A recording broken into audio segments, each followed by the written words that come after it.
Hidden in the vast plains of Western Victoria are hundreds of ancient volcanoes, remnants of a time when this part of the world was full of eruptions tens of thousands of years ago. One of the most spectacular and largest of these is Tower Hill, located west of Warrnambool, about 4 hours away from Melbourne.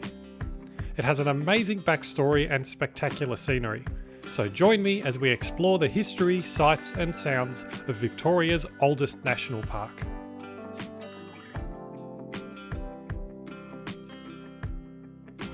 I'm heading to Western Victoria from Melbourne on my favourite way to head out into the countryside, which is by public transport. For the trip today, this means catching a V-line train to Warrnambool. At almost 300 kilometres, it's the fourth longest passenger railway in Victoria and takes about 3.5 hours from Southern Cross Station. It was also one of the last lines that ran a locomotive service with ensets, although the last of these were phased out earlier this year to be replaced by velocity trains. Once we're in Warrnambool, after a comfortable journey, we need to get further west towards the town of Koroit along the Port Fairy railway line.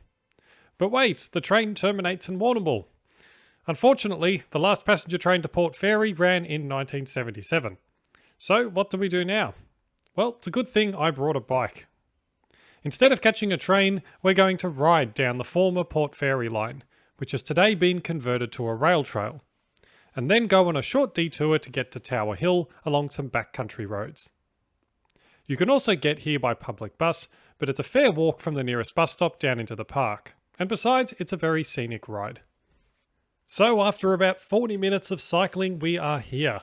Welcome to Tower Hill. This 3.2 kilometre wide crater is the largest of its kind in Victoria. It was created when molten lava burst through the Earth's crust and came into contact with groundwater. This resulted in huge explosions, creating this massive crater and lake, dotted with small islands and now a teeming park with local flora and fauna. Its last eruption dates back to over 30,000 years ago. This is relatively recent in geological terms, but clans of the Gunditjmara people witnessed this volcano's last eruption. They have been living here for tens of thousands of years, and so witnessed a lot more volcanic events as well. And these accounts have been passed down through stories told between many generations. Not only is it incredibly scenic, but it's an important site for geologists too. You can see different layers and types of rock exposed around the sites of the crater, which are invaluable for understanding the history of this land. The Dawood Wurrung people named this place Koroit, which is also what the nearby town of Koroit is named for. So let's head down to the main island for a closer look. The first confirmed sighting of Tower Hill by Europeans was in 1802, by the French captain and explorer Nicolas Bourdon, during his expedition to Australia ordered by Napoleon Bonaparte.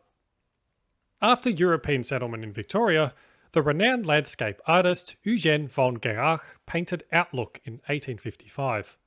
This stunning painting shows rolling hills, abundant vegetation, and unspoiled vistas. But the farms and towns expanding throughout Victoria rapidly took their toll.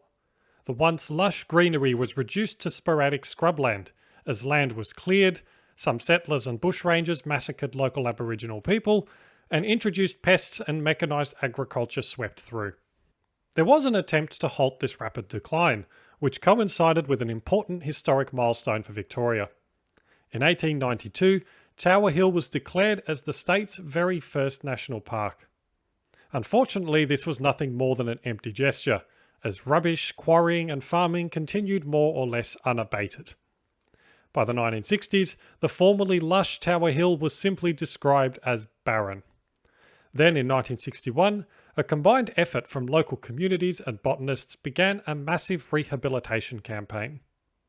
The area was reclassified to a state game reserve, and people from all around Tower Hill came to the area to help out. If you remember the earlier painting from 1855, this was actually used as a reference for working out which plants to use in the program. By 1990, over 300,000 trees had been planted, and over the years since, the trees and plants have grown and created a thriving ecosystem. Native fauna have been returned to this dormant volcano, and today visitors can expect to see koalas, emus and many others, although the emus in the picnic area are pretty aggressive. Negotiations are also underway to bring Tower Hill into native title. The Visitors Centre, built in 1970, is also important in its own way. It was designed by the prominent architect, teacher and author Robin Boyd.